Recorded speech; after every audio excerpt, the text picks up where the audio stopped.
มีไผอยากได้สูตรวิธีเฮ็ดปาเต้ตับหมูบ่มื้อนี้สิเอาสูตรวิธีเฮ็ดมาแบ่งปันทุกคนได้เบิ่งนำกันเด้อก่อนอื่นหมดก็เอาข้าวจี้หรือว่าขนมปังก็ได้เนาะ3แผ่น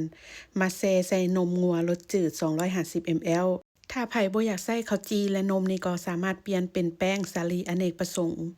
100 กรัมเนาะผสมกับน้ำ250 ml ส่วนตับหมูนี่ข้อยจะใส่อยู่400 กรัม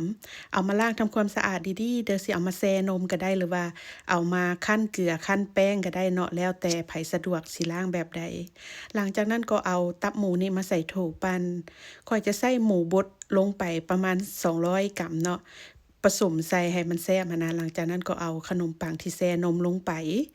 ส่วนอันนี้จะเป็นหอมแดงกับกระเทียมที่เจียวแล้วเนาะแล้วก็จะมาเริ่มปรุงรสชาติกันเลยใส่น้ำตาลทรายลงไป2บวงกาแฟแป้งนัวนี่ใส่หน่อยแซ่บหน่อยใส่หลายแซ่บหลายเนาะใส่ตามใจมักแล้วก็คะน้อ1บวงแกง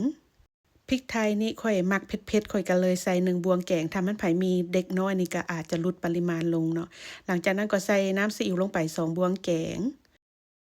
หลังจากนั้นก็ตอกไข่ลงไปจักหน่วยหนึ่งเนาะเพื่อให้ส่วนผสมทุกอย่างนี่มันจับตัวกันเป็นก้อนดีหั้นนะหลังจากนั้นก็ปิดฝาแล้วก็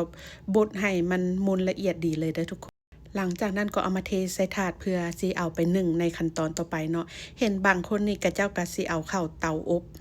แต่สำหรับข้อยแล้วข้อยมักนึ่งเอาหลายกว่าหั้นนะก่อนสินึ่งนี่ก็เอาแผ่นฟอยล์มาปกเมียนเพื่อบ่ให้น้ำมัน